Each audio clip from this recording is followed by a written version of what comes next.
नमस्कार, मैं doctor SR. Tandon, सहायक प्राध्यापक कंप्यूटर साइंस विभाग, शासकीय राजमाता विजया राजे सिंधिया कन्या महाविद्यालय कवर्धा। डेटाबेस प्रबंधन प्रणाली का परिचय पाठ्यक्रम में आपका स्वागत है। पिछले व्याख्यान में हमने देखा था कि डेटा सॉर्टिंग और एग्रीगेटिंग फंक्शन के अंतर्गत आने वाले महत्वपूर्ण फंक्शन जैसे कि किसी भी कॉलम के मानों को सम करना, एवरेज निकालना, साथ ही साथ उन मानों में से अगर हम अधिकतम मान निकालना चाहते हैं या मिनिमम मान निकालना चाहते हैं या उसको हम काउंट करना चाहते हैं कि कितने परिणाम उस डेटाबेस के टेबल पे संधारित किया गया है, स्टोर किया गया है, तो उसके लिए हमने विभिन्न प्रकार के एग्रीगेशन जो फंक्शन थे उसके प्रयोग को एसक्यूएल क्वेरी के माध्यम से हमने समझा था। इसके अलावा हमने जाना था कि ऑर्डर्ड बाय क्लॉज और ग्रुप बाय का उपयोग भी एग्रीगेटिंग फंक्शन के साथ शामिल करते हुए क्वेरी को हम संपादित कर सकते हैं। इस व्याख्यान में शामिल किए जाने वाले विषय वस्तु जो कि मुख्य रूप से हैं वे हैं एग्रीगेशन फंक्शन और उससे जुड़े महत्वपूर्ण नियम कि किस तरीके से हम एग्रीगेशन फंक्शन को प्रयोग करेंगे और उसमें नियम का भी विशेष ध्यान देना होगा। साथ में हम यह भी देखेंगे कि इसके अलावा जो मुख्य रूप से जो 5 एग्रीगेशन फंक्शन देखे थे, इसके अलावा और कौन से एग्रीगेशन फंक्शन हैं जिसको हम एडवांस्ड एग्रीगेटिंग फंक्शन के बारे में जानकारी इस व्याख्यान में सीखेंगे। एग्रीगेशन फंक्शन जैसा कि हम पिछले व्याख्यान में समझ गए हैं कि डेटाबेस मैनेजमेंट सिस्टम में एग्रीगेट फंक्शन का उपयोग डेटा को उसके समूहों पर गणना करने के लिए, सारांश रूप में व्यक्त करने के लिए, ये फंक्शंस हमें डेटा को सारांश के फॉर्म में रिपोर्ट बनाने में मदद करते हैं। या हम मुख्य एग्रीगेटिंग फंक्शन और उनके नियमों को समझने का प्रयास करेंगे क्योंकि नियमों की जानकारी बहुत ही महत्वपूर्ण होता है। जो मुख्य रूप से एग्रीगेशन फंक्शन हमने शामिल किया था उसमें है काउंट, मैक्स, मीन, सम और एवरेज। सर्वप्रथम हम यहाँ पे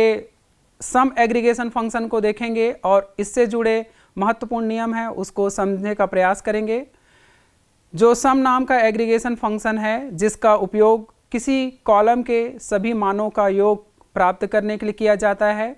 हम इसका जो सिंटैक्स मुख्य रूप से प्रयोग करते हैं एसक्यूएल क्वेरी में वो है सेलेक्ट सम, उसके बाद उस कॉलम का नाम जिसका हमें टोटल मान प्राप्त करना है या जिनको जोड़ना है, उसके बाद फ्रॉम उस टेबल का नाम जिस भी टेबल पे हमारा वो जो कॉलम है परिभाषित किया गया है। इसके लिए जो सबसे महत्वपूर्ण नियम है वो ये है कि एग्रीगेशन फंक्शन जो कि सम नाम का है ये केवल न्यूमेरिक डेटा या न्यूमेरिकल डेटा जिसकी मान संख्यात्मक हो ऐसे डेटा पर ही काम करता है। नल मानों को यह नज़रअंदाज करता है या इग्नोर करता है, उन मानों का जो योग ये प्राप्त नहीं करता। इसके बाद जो अगला एग्रीगेशन फंक्शन है जिसका नाम है एवरेज, जिसका उपयोग किसी कॉलम के सभी मानों का औसत या एवरेज प्राप्त करने के लिए किया जाता है। इसका जो सिंटैक्स है वही है जिसमें हम सम फंक्शन का उपयोग करते हैं और यहाँ पे केवल एक ही अंतर होता है वो है सम जो कीवर्ड यूज़ करेंगे उसके जगह में हम एवीजी कीवर्ड यूज़ करते हैं और हमें उस कॉलम का एवरेज मान प्राप्त हो जाता है। इसके लिए जो नियम है वो ये है कि यह केवल न्यूमेरिक डेटा पर काम करता है और यह जो एग्रीगेशन फंक्शन है ये भी नल मानों को नज़रअंदाज करता है, इग्नोर करता है। इसके बाद जो अगला एग्रीगेशन फंक्शन है जो कि काउंट नाम से है, जिसका उपयोग कॉलम में कुल कितनी पंक्तियां या रोज हैं उनकी गणना करने के लिए किया जाता है। उस पर्टिकुलर टेबल में कितने कॉलम हैं उस मानों को गणना करके परिणाम के रूप में प्रदर्शित करता है। और इसके लिए जो महत्वपूर्ण नियम है वो है नल मानों को भी यह जो काउंट फंक्शन है वो गिनता है। इससे पहले जो कि हमारा एग्रीगेशन फंक्शन में एवरेज और सम नाम का जो फंक्शन था वो नल मानों को इग्नोर कर रहा था, बल्कि उन मानों को वो प्रयोग में नहीं ला रहा था। लेकिन जो हमारा काउंट नाम का फंक्शन है वो नल मानों को भी काउंट करता है। अगर आपने उसका सिंटैक्स में काउंट एस्ट्रिक का प्रयोग किया है, उस परिस्थिति में ये नल मानों को भी काउंट में शामिल करेगा। इसके अलावा अगर आपने काउंट एस्ट्रिक का प्रयोग नहीं किया है तो नल मानों को ये इग्नोर करेगा, नज़रअंदाज करेगा। अगर जो इसका प्रयोग की विधि है वो कुछ इस तरीके से है, अगर आपने काउंट और उसके बाद डायरेक्टली आपने सीधे तौर पर उस कॉलम का जिक्र किया है या अपने एसक्यूएल क्वेरी में इसका उपयोग किया है, उस परिस्थिति में ये नल मान को भी ये इग्नोर करेगा। इसके बाद जो मुख्य रूप से हमारा एग्रीगेशन फंक्शन है जो कि मैक्स नाम से है, मैक्स नाम का जो एग्रीगेशन फंक्शन है इसका प्रयोग हम देख चुके हैं। हम जानते हैं कि जो मैक्स एग्रीगेशन फंक्शन है जो किसी कॉलम में दिए गए मानों में से सबसे अधिकतम मान को या मैक्सिमम वैल्यू को अगर हम प्राप्त करना चाहते हैं तो उस परिस्थिति में हम मैक्स एग्रीगेशन फंक्शन का प्रयोग करते हैं। और इसके लिए जो मुख्य नियम है, जो महत्वपूर्ण रूल है वो यह है कि यह भी न्यूमेरिक डेटा और स्ट्रिंग डेटा पर काम कर सकता है और यह भी नल मानों को इग्नोर करता है, नज़रअंदाज करता है। अगर उस पर्टिकुलर कॉलम पे कुछ ऐसे रोज़ हैं जहाँ पे जिसकी वैल्यू नल है तो उन मानों को ये अवॉइड करते हुए जिस टेबल पे, जिस कॉलम पे वैल्यूज़ प्रदर्शित हैं, न्यूमेरिकल वैल्यू, उन्हीं मानों में से अधिकतम मान को यूज़र को परिणाम के रूप में प्रदर्शित करता है। इसके बाद जो मुख्य एग्रीगेशन फंक्शन है जिसका नाम है मीन एग्रीगेशन फंक्शन, जिसका उपयोग हम किसी कॉलम पे दिए गए कॉलम जो कि टेबल में परिभाषित है उसमें से अगर हम सबसे छोटा मान जो है, सबसे मिनिमम जो वैल्यू है उसको अगर हम निकालना चाहें, वहाँ पे हम मिनिमम जो एग्रीगेशन फंक्शन है उसका उपयोग करते हैं। इसके लिए जो महत्वपूर्ण नियम है जो हमें उपयोगकर्ता को या जो डेटाबेस डिज़ाइनर है उसको ध्यान में रखना होता है कि यह जो है किस तरीके के डेटा पे काम करता है, तो वो डेटा जो है न्यूमेरिक होना चाहिए, स्ट्रिंग डेटा पर भी ये काम कर सकता है। इसके अलावा जो अगली जो महत्वपूर्ण बिंदु है मिनिमम फंक्शन से संबंधित वो यह है कि यह भी नल मानों को नज़रअंदाज करता है या इग्नोर करता है।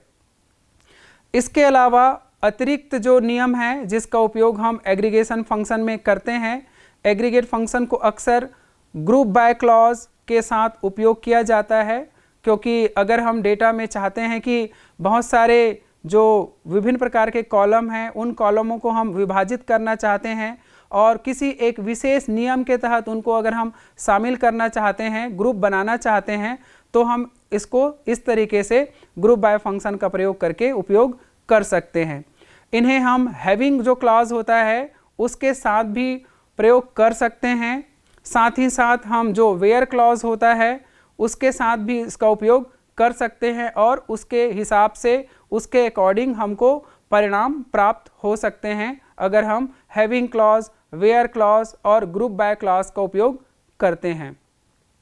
मान लीजिए इसको हम एक उदाहरण के इस माध्यम से भी समझने का प्रयास करते हैं कि अगर हमारे पास मान लीजिए एक सेल्स नाम का टेबल है जिसमें एक अमाउंट नाम का कॉलम है। विभिन्न प्रकार के कॉलमों के अलावा अगर हमारे पास एक अमाउंट नाम का कॉलम है जिसमें नीचे लिखे क्वेरी का प्रयोग करके हम मान प्राप्त कर सकते हैं। जैसे कि अगर हम चाहते हैं कि किसी भी जो कॉलम है उसमें से अगर हम उस टोटल मान को प्राप्त करना चाहते हैं कि कुल कितने मान हैं, उसका सम कितनी है उस कॉलम की, तो उसके लिए हम सेलेक्ट सम अमाउंट और उस टेबल का नाम लिखेंगे जहाँ पे वो जो कॉलम जो है परिभाषित किया गया है। अगर हम इस क्वेरी को रन करते हैं तो यह जो क्वेरी है उस कॉलम के सभी मानों का योग को प्रदर्शित करता है। इसी तरीके से हम देख सकते हैं कि अगर उस टेबल में से अगर हम चाहते हैं कि जो अमाउंट नाम का कॉलम है उसके अगर हमको औसत मान चाहिए, औसत वैल्यू हमको चाहिए, तो उसके लिए जो क्वेरी लिखने का जो तरीका है वो है सेलेक्ट एवरेज, उसके बाद उस कॉलम का नाम जिसका हमको एवरेज मान प्राप्त करना है, उसके पश्चात हम उस टेबल का नाम का जिक्र करेंगे जहाँ पे वो टेबल में वो जो कॉलम जो है परिभाषित किया गया है। और इस क्वेरी को अगर हम रन करते हैं तो सेल्स टेबल में हमको अमाउंट कॉलम के सभी मानों का औसत हमको प्राप्त हो जाएगा। इसके बाद हमारा जो अगला क्वेरी है जो कि एवरेज में हम निकाल सकते हैं, सेलेक्ट काउंट अगर हम एस्ट्रिक का प्रयोग करते हैं तो ये सेल्स कॉलम से जो कि काउंट नाम का एग्रीगेशन फंक्शन है, ये क्या करेगा, यह एसक्यूएल क्वेरी से कुल पंक्तियों की गणना करेगा। जैसे हम इससे पहले हमने काउंट नाम का जब एग्रीगेशन फंक्शन के नियम के बारे में अध्ययन कर रहे थे तो वहाँ पे हमने ये स्पष्ट रूप से देखा था कि अगर हमारा एग्रीगेशन फंक्शन काउंट है और अगर वहाँ पे एस्ट्रिक का प्रयोग किया गया है तो उस परिस्थिति में ये नल मानों को इग्नोर नहीं करता है। ये जो है काउंट करते समय उन सभी कॉलम को काउंट करेगा जहाँ पे वैल्यू निर्धारित किया गया है। साथ ही साथ यह भी काउंट करेगा कि अगर किसी फील्ड में उसके जो मान है वो नल है, अगर नहीं अंकित किए गए हैं, तब भी वो टोटल में अपने काउंट करते समय उसको शामिल करेगा। अगर हम चाहते हैं कि जो हमारा काउंट एग्रीगेशन फंक्शन है वो उन मानों को इग्नोर करे या उसको अवॉइड करे तो उस परिस्थिति में जो उसको लिखने का तरीका है वो यह होगा कि हम select asterisk from table name के जगह में जो काउंट एस्ट्रिक जो कीवर्ड है वहाँ पे हम काउंट और केवल कॉलम नेम को या उस पर्टिकुलर टेबल से जिस भी कॉलम को हम काउंट करना चाहते हैं उसका जिक्र हमको करना होगा। तो इस तरीके से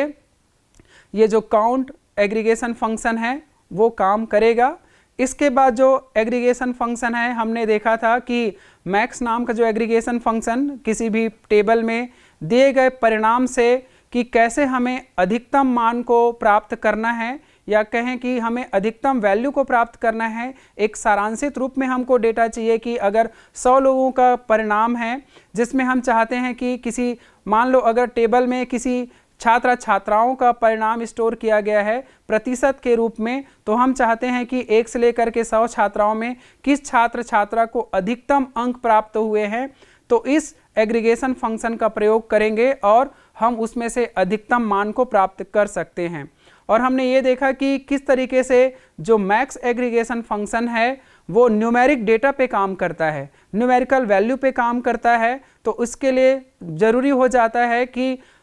हम उस फील्ड में केवल न्यूमेरिकल वैल्यू को ही पास करें, न्यूमेरिकल वैल्यू को स्टोर करें, क्योंकि अगर ऐसा नहीं करेंगे तो वो हमारा इनवैलिड वैल्यू कहलाएगा और वो काउंट उसकी मैक्स वैल्यू निकालने में हमें दिक्कतें हो सकती है। साथ ही साथ हमने देखा कि जो मैक्स जो एग्रीगेशन फंक्शन है वो किसी भी परिणाम जो हम स्टोर करके रखे हैं उसमें से अगर कोई नल वैल्यू है तो वो उस नल वैल्यू को अवॉइड करता है, इग्नोर करता है। चूँकि इसके जस्ट विपरीत हमारा काउंट जो एग्रीगेशन फंक्शन है वो नल वैल्यू को भी काउंट करता है अगर वहाँ पे उसके लिखने का जो तरीका है, जो पैटर्न है वो काउंट एस्ट्रिक के फॉर्म में हो। और अगर हम उस परिस्थिति में उसको चाहते हैं कि नल वैल्यू को भी काउंट जो नाम का एग्रीगेशन फंक्शन है वो ना उपयोग करे तो उसके लिए हमें उसका सिंटैक्स अलग रूप से प्रदर्शित करना पड़ता है, जिसको हम पहले देख चुके हैं। ये जो क्वेरी है वो रन करने के पश्चात हमको एक अधिकतम मान को हमें रिजल्ट के रूप में प्रदर्शित करेगा। साथ ही साथ अगला जो एग्रीगेशन फंक्शन है वो है सेलेक्ट मिन और उसके बाद हमने लिखा है अमाउंट, जो कि सेल्स नाम के एक टेबल है, वहाँ पे अमाउंट नाम का एक कॉलम है जहाँ से उसमें स्टोर्ड किए गए विभिन्न रोज हैं जिसमें बढ़ते और घटते वैल्यूज़ होंगे, उसमें से हमें मिनिमम वैल्यू को वो प्रदर्शित कराना चाहते हैं। उस परिस्थिति में हम मिनिमम जो एग्रीगेशन फंक्शन है इसका प्रयोग करेंगे। मिनिमम एग्रीगेशन फंक्शन का प्रयोग करते समय यह हमें विशेष रूप से ध्यान देना होता है कि जो भी वैल्यू हमने स्टोर किया है वो न्यूमेरिकल होना चाहिए, न्यूमेरिक डेटा पे ही काम करता है, क्योंकि मिनिमम जो एग्रीगेशन फंक्शन है इसका नियम ही यही कहता है कि अगर आप न्यूमेरिकल डेटा स्टोर नहीं करे हैं तो उस परिस्थिति में आपको ये जो SQL एग्रीगेशन फंक्शन है वो आपको परिणाम प्रदर्शित नहीं कर पाएगा, आपको त्रुटि प्रदर्शित कर सकता है। तो इसके लिए सबसे महत्वपूर्ण नियम यही है कि आप उसमें संख्यात्मक मान को ही स्टोर करें या उसमें संधारित करें। साथ ही साथ जो मिनिमम एग्रीगेशन फंक्शन है वो नल मान को अवॉइड करता है, इग्नोर करता है। यह भी मैक्स नाम का जो एग्रीगेशन फंक्शन है उसी तरीके से ही काम करता है। बस इन दोनों एग्रीगेशन फंक्शन में अंतर यही है कि मिनिमम जो है मैक्सिमम जो एग्रीगेशन फंक्शन है उसके विपरीत काम करता है। इस प्रकार एग्रीगेट फंक्शन का अगर हम सही तरीके से उपयोग करते हैं, उसके सिंटैक्स को सही तरीके से अपने SQL क्वेरी में लिखते हैं, तो हमें एक महत्वपूर्ण सारांश और सारगर्भित डेटा प्राप्त हो सकता है। चूँकि इसको उपयोग पे ही निर्भर करता है कि हम किस तरीके से हम डेटाबेस से डेटा को या उससे परिणाम को अपने उपयोग के लिए प्राप्त करना चाहते हैं। तो इन नियमों की जानकारी बहुत ही महत्वपूर्ण है। चूँकि केवल सिंटैक्स मात्र से हमें नियम को भी हमें पालन करना होगा, चूँकि डेटा जो है उसके सिंटैक्स के साथ साथ जो हिडन रूप से जो छुपे हुए होते हैं उन चीज़ों को भी जानना जरूरी है। क्योंकि अगर हम किसी टेबल का एनालिसिस करते हैं, अगर हमने कोई टेबल लिया है जिसमें हमने विभिन्न प्रकार के वैल्यूज़ स्टोर किया है, लेकिन अगर उसमें नल मान है और अगर मान लो हम काउंट नाम का एग्रीगेशन फंक्शन का उपयोग करते हैं और देखते हैं कि किसी रो में अगर कुछ वैल्यू का प्रविष्टि नहीं किया गया है, उस परिस्थिति में जो टोटल रोज होंगे वो तो आपको पता चल जाएगा। मान लो हमारे पास टोटल जो रोज हैं किसी कॉलम पे वो 100 हैं, लेकिन हमने केवल वहाँ पे केवल 50 से 60 मानो रोज पे हमने वैल्यू को है संधारित किया है, परंतु केवल बचे हुए जो कॉलम 30 से 40 कॉलम पे हमने उसके वैल्यूज़ को प्रविष्टि नहीं किया है। और अगर हम काउंट एग्रीगेशन फंक्शन को रन करते हैं और हमने जो लिखने का तरीका है वो एस्ट्रिक का प्रयोग किया हुआ है, तो उसमें ये होगा कि वो टोटल काउंट में दिए गए सभी रो को काउंट करके बताएगा। लेकिन हम उसके डेटा के प्रविष्टि के माध्यम से हम अगर चेक करेंगे तो उसमें अंतर स्पष्ट होगा। तो ये अंतर कैसे प्राप्त हो रहा है इसको भी जानना जरूरी है, और इसको अगर हम समझना चाहते हैं तो इसके लिए SQL कमांड के जो नियम निर्धारण करने का जो तरकीब है, जो तरीका है, उसकी जानकारी होनी चाहिए। अगर ये जानकारी नहीं होगी तो इन दोनों मानों में हमें अंतर स्पष्ट रूप से दिखाई पड़ पाएगा। तो अगर इन मानों को समझना है तो इनके नियम की जानकारी उपयोगकर्ता को होनी चाहिए। इसके बाद हम एडवांस एग्रीगेट फंक्शन के बारे में जानकारी अध्ययन करेंगे, जिसमें मुख्य रूप से हमने जो सामान्य तौर पे जो उपयोग हो रहे थे उन एग्रीगेशन फंक्शन को हमने अध्ययन किया। यहाँ पे हम देखते हैं कि एडवांस जो एग्रीगेशन जो फंक्शन है उसके नियम किस तरीके से हैं वो कौन कौन से एग्रीगेशन फंक्शंस हैं। तो डेटाबेस मैनेजमेंट सिस्टम में अगर हम एडवांस्ड एग्रीगेट फंक्शन का प्रयोग करते हैं तो इसका उपयोग हम इस तरीके से कर सकते हैं कि सामान्य डेटा को सारांशित करने के अलावा अगर हमारे पास जो डेटा है, जो हमारे पास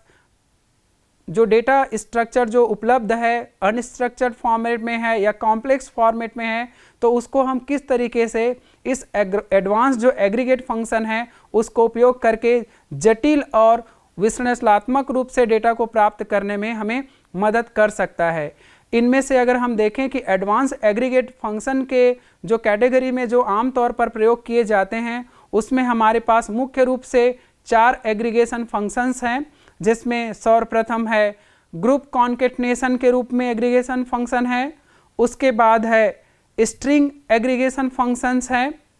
उसके बाद जो है वो है मीडियन फंक्शन है, साथ ही साथ जो आखिरी है उसका नाम है रैंक एग्रीगेशन फंक्शन है। इन सभी एडवांस्ड एग्रीगेशन फंक्शन को हम एक एक करके विस्तार पूर्वक समझने का प्रयास करेंगे।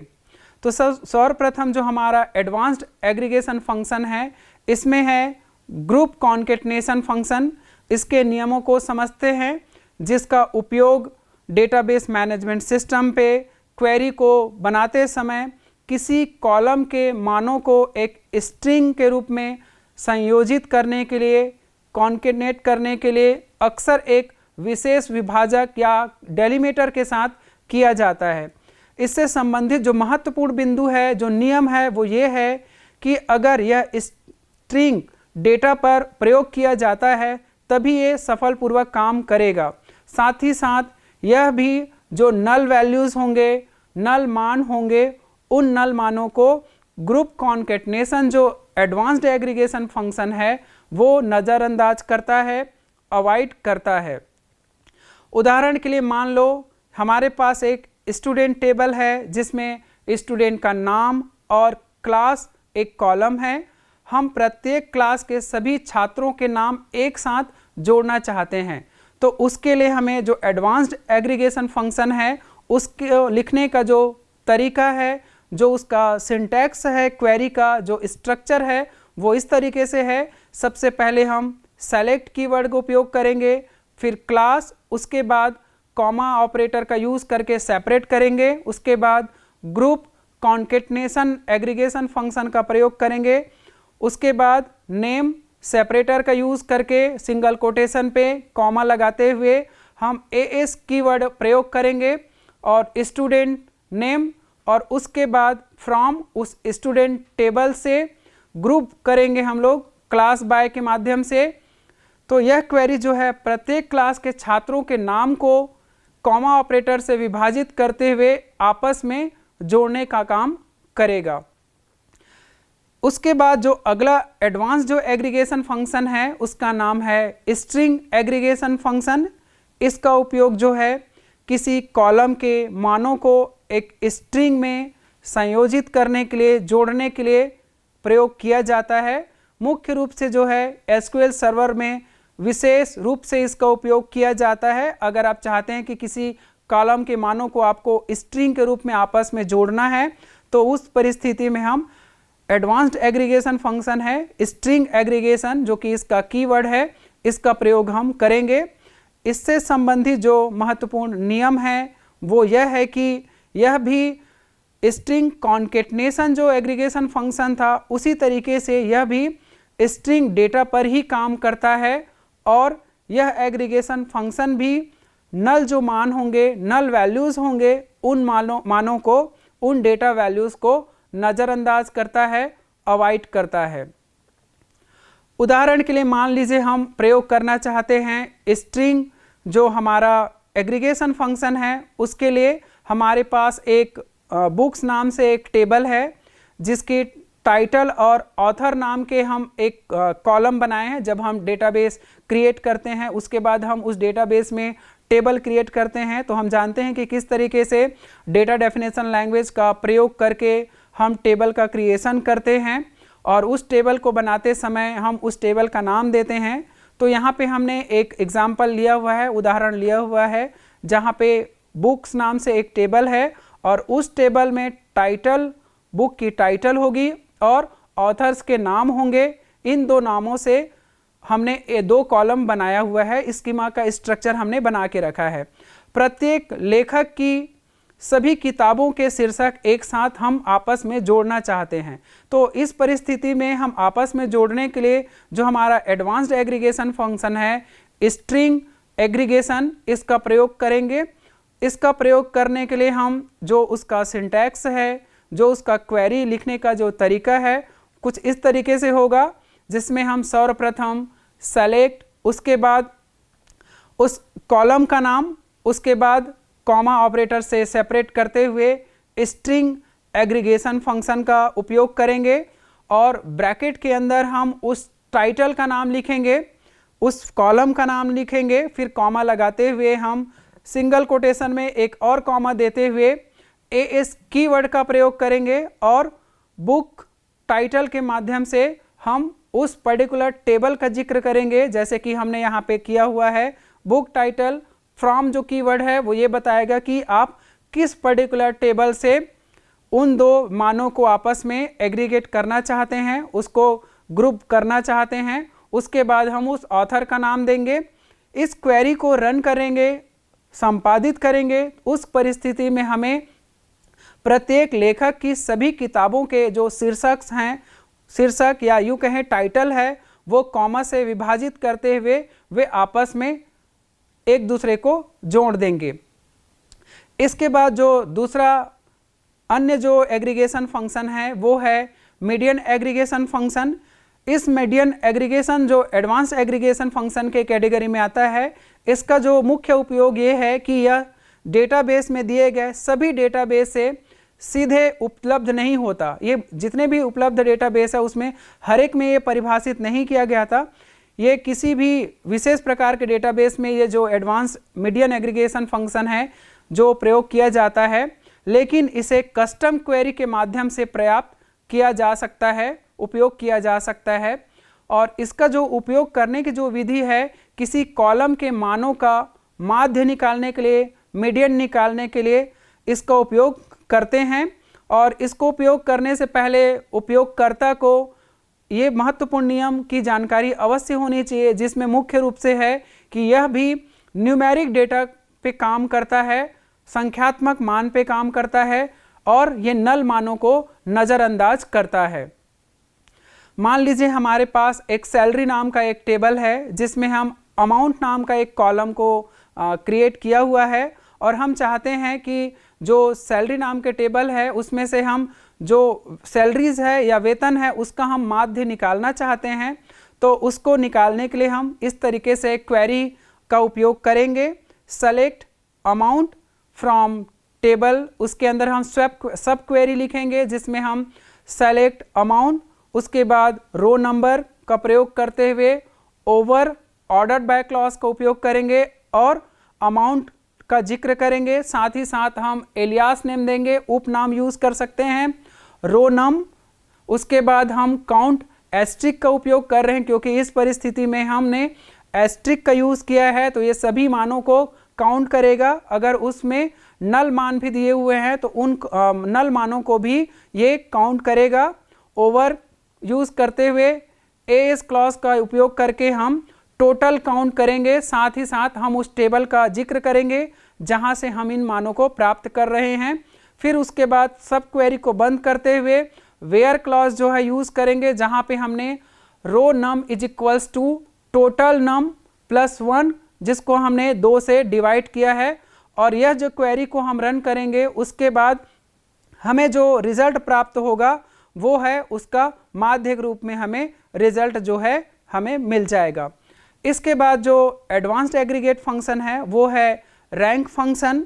इस रैंक फंक्शन का प्रयोग हम प्रत्येक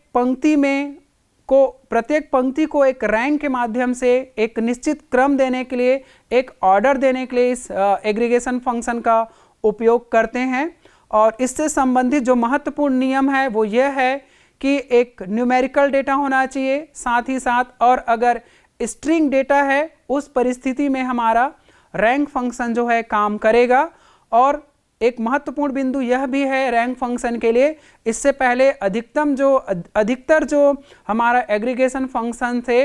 वो नल मानों को इग्नोर कर रहे थे। चूँकि यहाँ पे हमने केवल काउंट, वो भी विशेष परिस्थिति में अगर हमने एस्ट्रिक का प्रयोग किया है तब वो नल मानों को काउंट करता है। उसी तरीके से हमारा रैंक फंक्शन जो है यह भी नल मानों को काउंट करता है। मान लीजिए हमारे पास एक स्टूडेंट नाम का टेबल है जिसमें नेम और मार्क्स नाम से 2 कॉलम हैं। हम छात्रों के उनके अंकों के आधार पर रैंक देना चाहते हैं, तो उसके लिए हम इस रैंक नाम का जो एग्रीगेशन फंक्शन है उसका उपयोग कर सकते हैं। और इसको लिखने का जो तरीका है, जो स्ट्रक्चर है या सिंटैक्स है, वो कुछ इस तरीके से होगा। सेलेक्ट नेम और उसके बाद मार्क यानी कि दोनों कॉलम का नाम जिसको हम एनालिसिस करना चाहते हैं उसको देना पड़ेगा। उसके बाद हम रैंक जो नाम का एग्रीगेशन फंक्शन है उसको लिखेंगे, ओवर ए वर्ड यूज़ करेंगे। उसके बाद ऑर्डर्ड बाय मार्क्स, जिसको हम यहाँ पे जो सॉर्टिंग टेक्निक्स थे असेंडिंग ऑर्डर और डिसेंडिंग ऑर्डर उसका प्रयोग करते हुए हम उपनाम का भी प्रयोग करते हुए as a rank from student जो हमारा टेबल है उसके लिए हम इस तरीके से क्वेरी लिखेंगे। और इस क्वेरी को अगर हम रन करते हैं तो यह क्वेरी प्रत्येक छात्र को उनके अंकों के आधार पर उसके रैंक को प्रदान करेगा और सबसे अधिक रैंक वाले छात्र को 1 नंबर रैंक में व्यवस्थित तरीके से प्रदर्शित करेगा। इसके बाद हम एग्रीगेशन फंक्शन को हैविंग और ऑर्डर्ड बाय क्लॉज के साथ उपयोग करना चाहते हैं, जो कि बहुत ही सामान्य तरीके से कर सकते हैं। इनका उपयोग कैसे किया जाता है हमें इस उदाहरण से समझने का प्रयास करते हैं। हैविंग क्लास के साथ एग्रीगेट फंक्शन का उपयोग हैविंग क्लास का उपयोग करते समय ग्रुप में शर्तों के माध्यम से किया जा सकता है। साथ ही साथ हम वेयर क्लास की तरह उपयोग कर सकते हैं। उपयोग करते समय पंक्तियों पर इसका उपयोग किया जाता है, जबकि हैविंग का उपयोग समूहों पर होता है। मान लीजिए हमारे पास एक सेल्स नाम से टेबल है जिसमें हम प्रोडक्ट, क्वांटिटी और प्राइस कॉलम है। हम उन उत्पादों को ढूंढना चाहते हैं जिनकी कुल बिक्री 1000 से अधिक है। तो उसके लिए हम इस तरीके से क्वेरी लिख सकते हैं, सेलेक्ट प्रोडक्ट, उसके बाद सम नाम का जो हमारा एग्रीगेशन फंक्शन है उसको हमने क्वांटिटी और प्राइस में आपस में मल्टीप्लाई किया है। फिर हमने एज कीवर्ड का प्रयोग करते हुए उपनाम दिया है जो कि टोटल सेल्स है। उसको हमने हमारे सेल्स नाम के टेबल से सेलेक्ट किया फ्रॉम सेल्स टेबल। फिर उसके ग्रुपिंग हमने ग्रुप बाय क्लॉज से प्रोडक्ट और हैविंग। फिर उसके बाद हमने पुनः सम नाम का जो एग्रीगेशन फंक्शन है उसका प्रयोग किया है और वहाँ पे हमने एक शर्त दिया हुआ है, कंडीशन, जिन मानों का जो कि सम करने के पश्चात क्वांटिटी और प्राइस फील्ड में वो 1000 से कम होता है, ऐसे मानों को प्रदर्शित करेगा। उसके बाद है इस क्वेरी से हमें सबसे पहले प्रोडक्ट के अनुसार डेटा को समूहित कर सकते हैं, ग्रुपिंग कर सकते हैं। फिर हम प्रत्येक समूह की कुल बिक्री, क्वांटिटी और प्राइस की गणना करते हैं। अंत में हम केवल उन उत्पादों को दिखा रहे हैं जिनकी बिक्री 1000 से अधिक है। इसके बाद ऑर्डर्ड बाय क्लास के साथ एग्रीगेट फंक्शन का उपयोग हम कर सकते हैं। ऑर्डर्ड बाय क्लास का उपयोग परिणामों को एक विशेष क्रम पे प्रस्तुत करने के लिए किया जाता है। हम एग्रीगेट फंक्शन का उपयोग करके समूहों में उनके संक्षिप्त परिणामों के अनुसार सूचीबद्ध कर सकते हैं। एक स्पेसिफिक ऑर्डर में हम अरेंज कर सकते हैं। उसी सेल्स टेबल के आधार पर हम फिर से एनालिसिस करते हैं। हम उत्पादकों को उनकी कुल बिक्री के अनुसार अगर हम डिसेंडिंग ऑर्डर में क्रमबद्ध करना चाहते हैं तो उसके लिए हम इस तरीके से एसक्यूएल क्वेरी को लिखेंगे, जिससे हमें उसके जो प्रोडक्ट्स हैं उनके अनुसार हम डेटा को सामूहित करेंगे, ग्रुपिंग करेंगे। फिर हम प्रत्येक समूह की कुल बिक्री प्राप्त करेंगे और अंत में हमें जो परिणाम प्राप्त होगा वो है उसको एक विशेष क्रम पे, इस परिस्थिति में हम घटते क्रम पे अरेंज कर सकते हैं। इसके बाद हम जो हैविंग क्लॉज है और ऑर्डर्ड बाय क्लॉज है, इन दोनों का प्रयोग एक साथ कर सकते हैं। मान लीजिए हम उन उत्पादकों की सूची चाहते हैं, हम पुनः उसी टेबल का जिक्र कर रहे हैं जिससे हमने इसे पिछले उदाहरण में शामिल किया था, जिनमें कुल बिक्री मान लो हम 500 से अधिक है और उनके कुल बिक्री के आधार पर सूचीबद्ध करना चाहते हैं। तो उसके लिए हम इस प्रकार से उस क्वेरी को लिखेंगे और हमें जो हैविंग क्लॉज और ऑर्डर्ड बाय क्लॉज है उनके परिणाम हमें प्राप्त हो सकते हैं। तो इस परिस्थिति में हम पुनः डेटा को सामूहित करेंगे। फिर हम प्रत्येक समूह की कुल बिक्री की गणना करेंगे, जैसे कि सम और उसके मान, क्वांटिटी और प्राइस जो हमारे कॉलम फील्ड थे उसके हिसाब से गणना करते हुए हम केवल उन उत्पादों को यहाँ पे दिखाएंगे जिनकी कुल बिक्री 500 से अधिक है। और अंत में हम परिणामों को कुल बिक्री टोटल सेल के आधार पर उसको घटते क्रम में हम अरेंज कर लेंगे। इस प्रकार हम देख सकते हैं कि हैविंग और ऑर्डर्ड बाय जो क्लॉज है इसका उपयोग हम एग्रीगेट फंक्शन के साथ करके हम जटिल से जटिल और कॉम्प्लेक्स डेटा को एनालिसिस कर सकते हैं और उनको विभिन्न समूहों में प्रदर्शित कर सकते हैं। और अधिक उदाहरण के माध्यम से हम इन चीज़ों को समझने का प्रयास करते हैं। जैसे कि हमारे पास मान लो कुल बिक्री के आधार पर हम चाहते हैं, तो इसका प्रयोग करके हम एक ऑर्डर टेबल है जिसमें कस्टमर आईडी हो गया, ऑर्डर अमाउंट हो गया और ऑर्डर डेट, अलग अलग 3 जो कॉलम हैं, हम चाहते हैं कि उन ग्राहकों की सूची प्राप्त करना जिनमें कुल जो राशि है वो 2000 से अधिक का ऑर्डर हो और कुल ऑर्डर जो है राशि का जो क्रम है वो इस एक स्पेसिफाई क्रम पे जो है प्रदर्शित हो और अधिक जो मान है उसको हम रिजल्ट के क्रम में प्रदर्शित कर सकते हैं। इसके अलावा हम चाहते हैं उसका जो क्वेरी स्ट्रक्चर कैसा हो, तो उसके लिए हम इस तरीके से क्वेरी को लिख सकते हैं, जो कि सेलेक्ट कस्टमर आईडी जो कि कॉलम नेम है, उसको हम सम नाम के एग्रीगेशन फंक्शन से ऑर्डर्ड अमाउंट को टोटल सम करेंगे। फिर हम उसको एस जो कीवर्ड है उसके माध्यम से हम उपनाम दे सकते हैं। फिर उस टेबल का जिक्र करेंगे जहाँ से हम उस जो वैल्यूज़ है उसको ग्रुपिंग करनी है। फिर हमने हैविंग क्लॉज का यूज़ किया है। फिर हमने सम नाम का जो एग्रीगेशन फंक्शन है उस ऑर्डर्ड अमाउंट को टोटल करेंगे। वहाँ पे हमने एक शर्त दिया हुआ है जो कि 2000 से उसके मान जो है कम हो, ऐसे वैल्यू को ऑर्डरिंग करनी है, और उसके बाद उसको हम एक घटते हुए क्रम पे प्रदर्शित कर सकते हैं। और इस प्रकार अगर हम इस क्वेरी को रन करते हैं, संपादित करते हैं, तो जो डेटा है वो हम उसको ग्रुपिंग करेंगे और हम प्रत्येक ग्राहक की कुल ऑर्डर जो राशि है उसका गणना कर सकते हैं। केवल उन ग्राहकों को फिर अंत में हम प्रदर्शित करेंगे जिनकी कुल ऑर्डर जो राशि है वो 2000 से अधिक है। और अंत में हमें जो परिणाम प्राप्त होंगे वो कुछ इस तरीके से कि जो परिणाम प्राप्त हुए हैं जो 2000 से अधिक है, उसको भी हम आपस में जो अन्य परिणाम प्राप्त होंगे, जो रिजल्ट मिलेंगे हमको, उसमें से हम उसको एक डिसेंडिंग ऑर्डर में या हम घटते क्रम पे व्यवस्थित कर सकते हैं। इसी तरीके से हम उसको औसत वेतन के आधार पर पुनः रन कर सकते हैं। उसके लिए हम कुछ इस तरीके से क्वेरी का रचना करेंगे जिसको लिखेंगे और हमें दिए गए निर्देश के हिसाब से औसत वेतन के आधार पर हम निकाल सकते हैं। तो यहाँ पे हम पिछले जो उदाहरण था उसमें हमने टोटल या सम के माध्यम से हमने उसको जो फिल्टर किया था डेटा। यहाँ पे हम चाहते हैं कि टोटल एग्रीगेट करना चाहें तो हम यहाँ पे सम के स्थान पर हम एग्रीगेशन फंक्शन का यूज़ करके एवरेज मान को प्राप्त कर सकते हैं।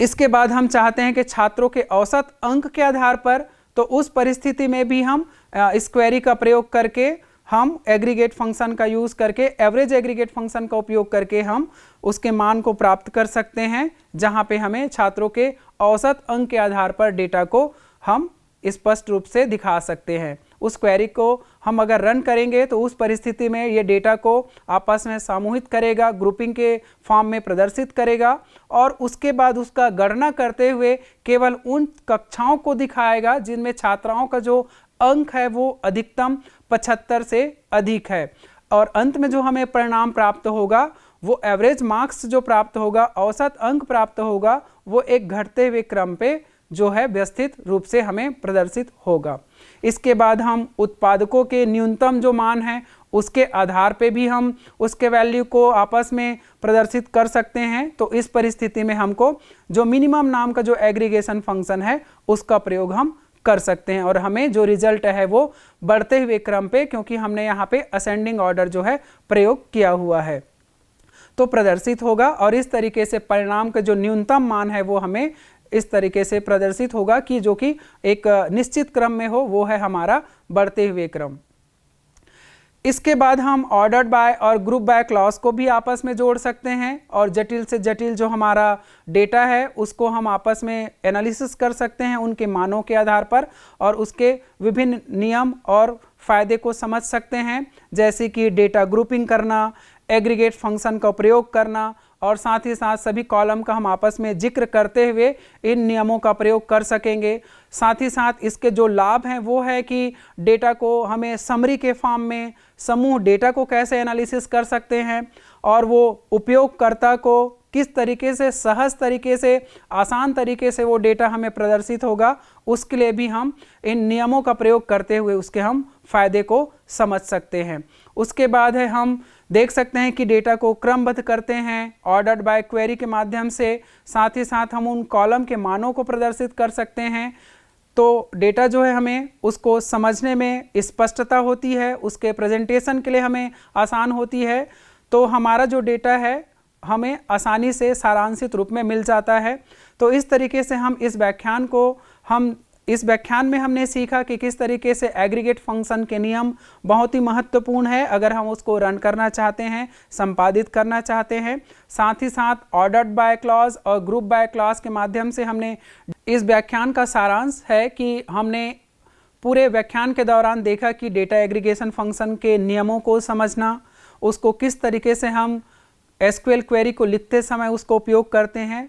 तो नियमों को विशेष ध्यान देना होता है, और साथ ही साथ हमने देखा कि उसका सिंटैक्स किस तरीके से होना चाहिए, वो किस प्रकार के मानों को एक्सेप्ट करता है और किस तरीके के मानों को इग्नोर करता है, इसकी जानकारी उपयोगकर्ता को होनी चाहिए। साथ ही साथ हमने देखा कि ऑर्डर्ड बाय और ग्रुप बाय क्लॉज का उपयोग करते हुए हम डेटा को किस तरीके से सॉर्टिंग करते हैं, उसमें एग्रीगेशन फंक्शन को किस तरीके से शामिल करते हैं। साथ ही साथ हमने यह भी जाना कि जो मुख्य रूप से उपयोग होने वाले एग्रीगेशन फंक्शन थे उसके अलावा और अन्य एडवांस जो एग्रीगेशन फंक्शन हैं जिसका उपयोग हम और जटिल से जटिल जो कॉम्प्लेक्स डेटा है उसका हम किस तरीके से संधारित कर सकते हैं, उसको एक सारांश रूप में व्यक्त कर सकते हैं, उसके बारे में हमने अध्ययन किया, उसके बारे में हमने जानकारी हासिल किया। साथ ही साथ हमने देखा कि डेटाबेस प्रबंधन प्रणाली में जो हमारा एसक्यूएल फंक्शन के साथ एग्रीगेशन फंक्शन प्रयोग करते हैं वो किस तरीके से एक यूज़र को लाभ पहुंचाता है, डेटा को सारांशित रूप में प्रदर्शित करने के लिए, उनके रिसर्च के लिए, उसके अध्ययन के लिए वो कितना महत्वपूर्ण है किसी भी उपयोगकर्ता के लिए, डेटाबेस प्रबंधन के लिए, इसके बारे में हमने इस व्याख्यान में महत्वपूर्ण जानकारियाँ हासिल किया है। इसके बाद जो अगले व्याख्यान में जो मुख्य रूप से जो विषय वस्तु शामिल किए जाएंगे उसमें एंटिटी और एट्रीब्यूट्स के बारे में अध्ययन करेंगे कि एंटिटी होता क्या है, रियल वर्ल्ड में हम किस तरीके से एंटिटी को रिप्रेजेंट करते हैं, उसके एट्रीब्यूट्स क्या होंगे, वीक एंटिटीज़ हो गया, स्ट्रॉन्ग एंटिटी हो गया, उसको हम किस तरीके से पहचानेंगे, उसके बीच आपस में किस तरीके से संबंध होंगे। साथ ही साथ हम देखेंगे कि रिलेशनल डेटा जो मॉडल है उसमें डेटाबेस के बीच में किस तरीके से संबंध होना चाहिए। जब भी हम डेटाबेस प्रबंधन प्रणाली में डेटाबेस का निर्माण करते हैं तो डेटाओं का आपस में संबंध होना बहुत ही महत्वपूर्ण है, क्योंकि हम उसी के आधार पे हम डेटाबेस मैनेजमेंट सिस्टम पे डेटाओं का संधारण करते हैं ताकि उपयोगकर्ता को एक रिलेवेंट डेटा, आपस में जुड़े हुए डेटा से संबंधित जानकारी मिले, क्योंकि डेटाबेस का मुख्य उद्देश्य है कि संबंधित जो डेटा है आपस में एक रिलेशनशिप या एक उचित क्रम में जुड़ा हुआ हो। तो उसके बारे में हम आगे के व्याख्यान में अध्ययन करेंगे। धन्यवाद।